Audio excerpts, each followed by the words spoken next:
Long ago, the old church mothers could read a young man before he ever said a word. They weren't fooled by charm or a fine suit. They watched the quiet things, how he treated his mama and whether his word held. My name is Lucille Freeman, but everyone at church just calls me Sister Lucille. And I sat under those women my whole life. If you'd like a little of that old wisdom to carry you through, take a moment and subscribe. That's exactly what I share here every week. So let me tell you what they really looked for. Now pull your chair up close, baby, because this is the kind of thing you don't say from across the room. This is the kind of thing you lean in for. Let me tell you about those women first, so you understand who I mean when I say the church mothers. In the church I came up in, there was a row of seats near the front, off to the side, and those seats belonged to the mothers. Mother Alberta, who wore white every first Sunday. Mother Pearl, who could hum a note that would break your heart wide open.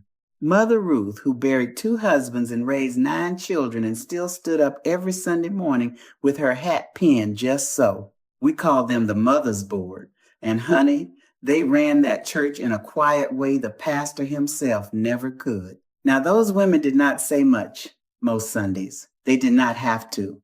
A word from Mother Ruth carried more weight than a whole sermon, and everybody in that building knew it. They wore their white on Communion Sunday, and they kept the peppermints in their handbags for the children, and they watched. Lord, how they watched.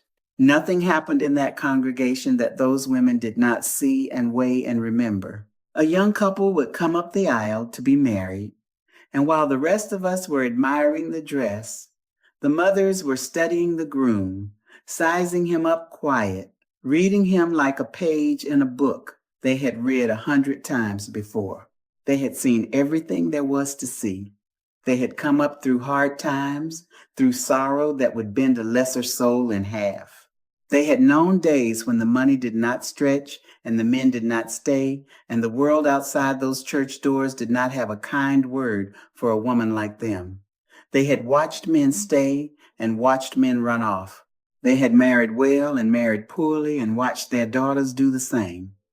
And all of that living, all of that watching, it settled down into them the way sediment settles to the bottom of still water. By the time I was a girl sitting at their feet, those women could look at a young man walking up the aisle and tell you the shape of his soul before he ever opened his mouth. Now the young folks today, they look at all the wrong things. They look at how tall he is and what he drives and whether he's got a smooth tongue on him. The mothers didn't care one bit about any of that. A fine suit covers a multitude of sins, they used to say. Charm is just kindness with something to gain. No, they look past all the shine to the things that don't show up in a photograph. And that is what I want to hand down to you today, the same way it was handed down to me. The very first thing those women watched was how a man treated his mother. Oh, they set great store by this one. Mother Alberta used to say, you want to know how a man will treat you in 30 years? You look at how he treats the woman who raised him right now. Because a man learns love at his mother's knee, and the tenderness he shows her, or the lack of it, that is the truth of him. A man who is gentle with his mother, who calls on her, who sits with her, who does not talk over her or roll his eyes when she goes on, that man has learned how to honor a woman. And the word tells us plain, honor thy father and thy mother, that thy days may be long. The mothers took that seriously. But hear me now. It was never about a man being tied to his mother's apron strings. That is a different thing, and the mothers could tell the difference. A man who cannot make a decision without running to his mama, that is not honor. That is a boy who never learned to stand on his own 2 feet. What they wanted to see was a man who respected his mother and still stood up like a man, honor without weakness. You understand the difference? One is a boy who never grew up. The other is a grown man who never forgot where he came from. I remember Mother Alberta watching a young man one Sunday who came in fussing at his mother the whole way up the aisle, hurrying her along, embarrassed by her slow steps and her old hat. And Mother Alberta just shook her head, slow and sad, and she leaned over to me and she said, that one is not ready, baby. A man who is ashamed of the woman who carried him will be ashamed of you soon enough. And you know, she was right. That young man broke a good girl's heart inside of 2 years. The mothers had seen it all before, so many times, that they could tell you the ending from the very first chapter. Let me pause here for just a moment. A long life of leaning on faith gives you more than any one video could ever hold. The scriptures that carried me through, the little prayers and quiet lessons that got me up on the hard mornings, I finally sat down and put all of it into a book, start to finish, laid out plain, the kind of comfort and encouragement you can return to whenever your heart is heavy. The link is pinned right at the top of the comments. That's the whole of it. In one place, no need to go hunt videos to find it. Take it or leave it. Now, let's get back to it. The second thing they watched, and this one is precious, was whether his word held. Child, in those days, a man's word was everything. Mother Pearl used to say, if a man will lie to you small, he will lie to you large. It is only a matter of the price. So they watched the little things. Did he show up when he said he would? Did he do what he said he would do, even when it cost him something? Did he make a promise on Monday and forget it clean by Friday? Because a man who is careless with his little words will be careless with his big ones. The vows a man makes at the altar are only as good as the small promises he keeps on a Tuesday afternoon when nobody is watching. Let your yea be yea, the scripture says, and your nay be nay. The mothers live by that. A man did not need to swear up and down and put his hand on the Bible. If he was a true man, his simple yes was as good as a signed paper. And they would test it too. They would ask a young man to do some small thing, carry a box, come by on Saturday and mend the fence, and then they would sit back and wait and see. Not because they needed the fence mended, because they needed to know if his word held. Now the third thing, and the mothers held this one close to their hearts. They watched how a man treated the people who could not do a single thing for him. The waiter bringing the plate, the old woman waiting on the bus, the child underfoot in the aisle, the man down on his luck asking for a little help, because anybody can be sweet to somebody they are trying to impress. Anybody can smile at the person holding the check. But the true measure of a man is how he treats the one who has nothing at all to offer him back.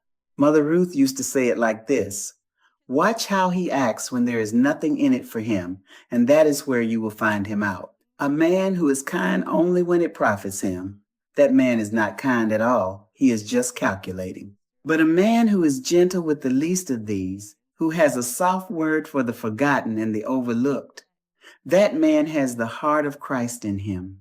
For the Lord said, inasmuch as ye have done it unto one of the least of these my brethren, ye have done it unto me. The mothers knew that scripture was not just pretty words to sing about.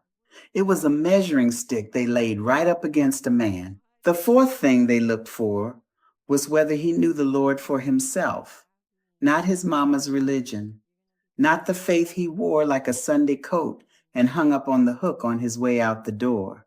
They wanted to know if that man had a prayer life of his own, a real one, down in the quiet, where nobody could see him and there was nothing to show off and no one to impress. Because here's a thing the mothers understood in their bones. A man who bows to God will know how to lift up a wife.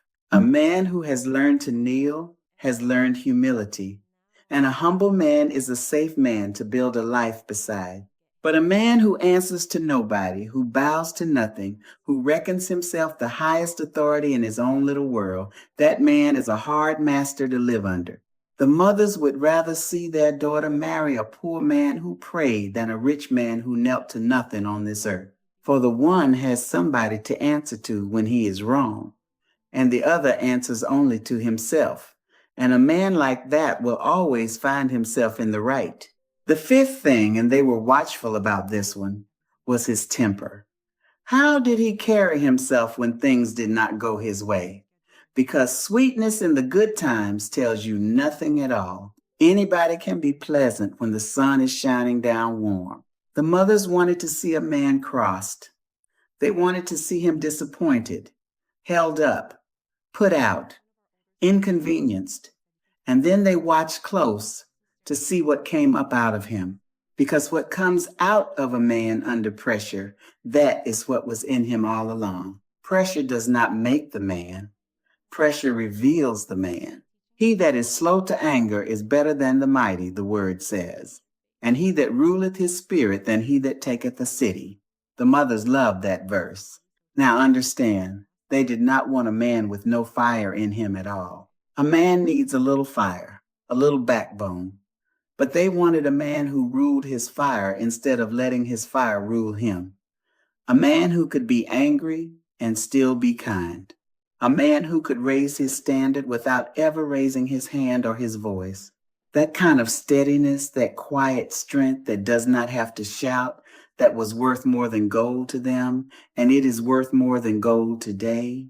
The sixth thing was whether he was a worker and whether he was faithful in the small things. The mothers had no patience, none at all, for a lazy man. Now hear me, I do not mean a man down on his luck. Hard times fall on everybody, and there is no shame in a season of trouble. I mean a man who would not work, who was always hunting for the easy road, always with a scheme in his pocket instead of a job. They steered their daughters clear of that one every single time. He that is faithful in that which is least is faithful also in much. That was their whole philosophy on a man right there.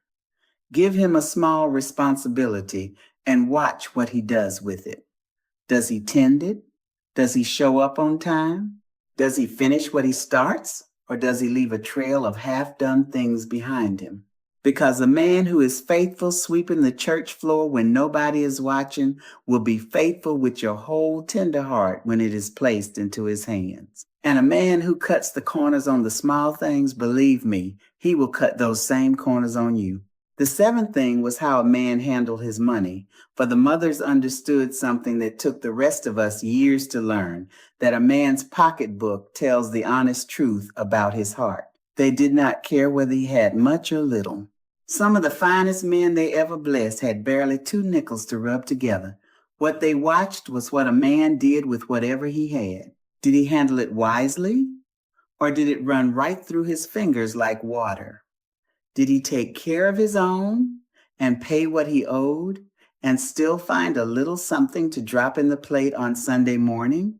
Or did he spend it all on himself and his own pleasures while the folks depending on him went without?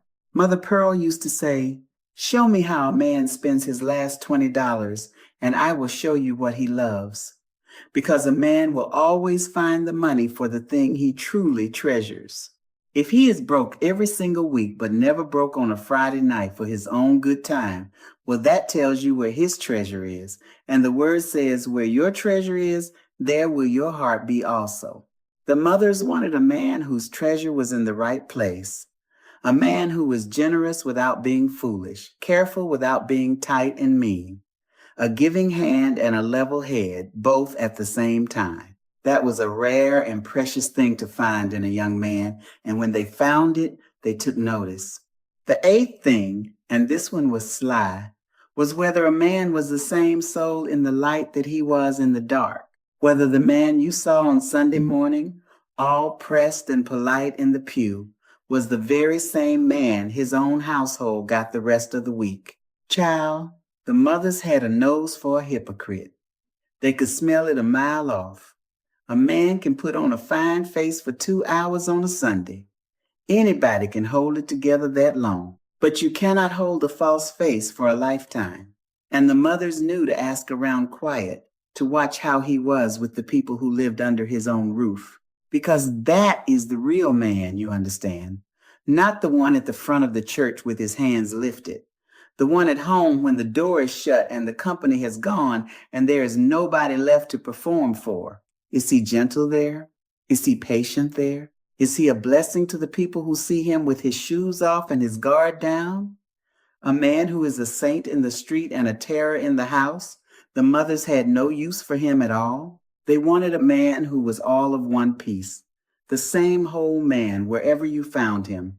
Because a house divided against itself, the Lord told us plain, That house cannot stand. And there was the matter of waiting, whether a man had any patience in him at all. The mothers watched to see if a young man could wait on a thing, could sit still and let it come in its own good time, or whether he had to grab at everything the very minute he wanted it.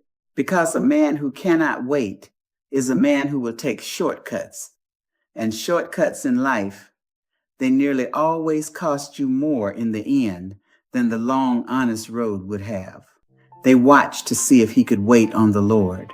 If he could trust that his time was coming without snatching at it, without lying or cheating or stepping on somebody to get there faster. They that wait upon the Lord shall renew their strength, the scripture says.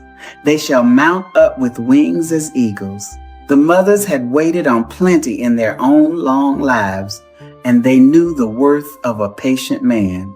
A man in a hurry will marry you in a hurry and tire of you in a hurry too.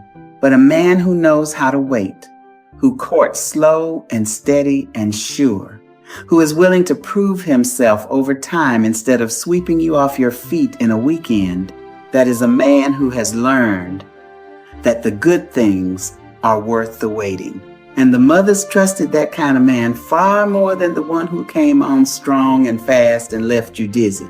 And there is one more I want to give you, because it may be the most important of them all. The mothers watched to see if a man could say he was sorry, if he could be wrong, and know that he was wrong, and own it out loud without the whole world seeming to come to an end. Pride, child. Pride has wrecked more homes than poverty ever thought about. A man who can never be wrong is a man you will spend your whole life apologizing to for things that were never your fault to begin with. But a man who can look you in the eye and say, I was wrong, please forgive me, and truly mean it down in his chest, that man you can build something lasting with, because you are going to be wrong sometimes, and so is he. And the only homes that stand through the years are the ones where both people have learned how to bend. A man who cannot bend will one day break, and he will break you right along with him. So let me gather it all up for you now, the way the mothers would at the end of a long evening talk on the porch. They watched how he treated his mother and whether his word held true, and how he carried himself toward the folks who could not do a thing for him. They watched whether he knew the Lord for himself and how he handled his own temper, and whether he was faithful in the small and quiet things nobody claps for. They watched how he handled the money in his pocket, and whether he was the same man at home in the dark that he was at church in the light, and whether he had the patience to wait on a thing instead of snatching at it, and whether he was humble enough to bow his head and say he was sorry. Not one time did they ask about his suit or his car or the smooth, easy way he could talk a room. They looked clean past all of that, straight down to the soul of him. And I will tell you why it matters so much that we remember this today. Because the world will sell you the shine every single time. The world will tell you to fix your eyes on everything the mothers taught us to look past. And so many a good and precious woman has handed over her one and only life to a man who looked right and lived wrong, all because nobody ever sat her down and taught her the quiet things to watch for. The mothers are mostly gone on home now. That row of seats sits empty in a whole lot of churches. I go and sit in mine sometimes, in the quiet of a weekday afternoon, and I can almost feel them there beside me still. Mother Alberta in her white, Mother Pearl humming low, Mother Ruth with her hands folded on top of that big black Bible. And I think about how much they knew, how much they carried, and how quiet they were about all of it. They never wrote a book. They never stood behind a pulpit. They just lived it, and they watched. And now and again, they leaned over and dropped a word in a young girl's ear that she would carry with her for the rest of her natural life.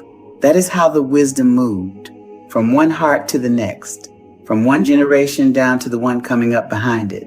But the wisdom does not have to go into the ground with them, not if we keep on handing it down the same way they handed it to us. That is the whole reason I sit here and talk to you like this. Somebody handed it to me. and I would be a poor steward of it if I let it die in my own hands. So if you are a young woman listening to me, I want you to carry this close. And if you are a mother yourself or a grandmother rocking on your own porch, I want you to pass it right on down to your girls. And if you are a young man hearing an old woman talk, I want you to look hard at that list and ask yourself, honestly now, how many of those things could somebody truly say about me? Now I want to hear from you. Tell me down in the comments, what did the old folks in your life teach you to look for in a person? What did your grandmother tell you, or your church mother, or the wise old woman who watched over you? I read every one of them, and I learn from you just as much as you might learn from me. Your words stay with me long after, and I carry them up in prayer more often than you would ever think. And tell me where you are writing from too, because it does this old heart good to see how far this wisdom still travels.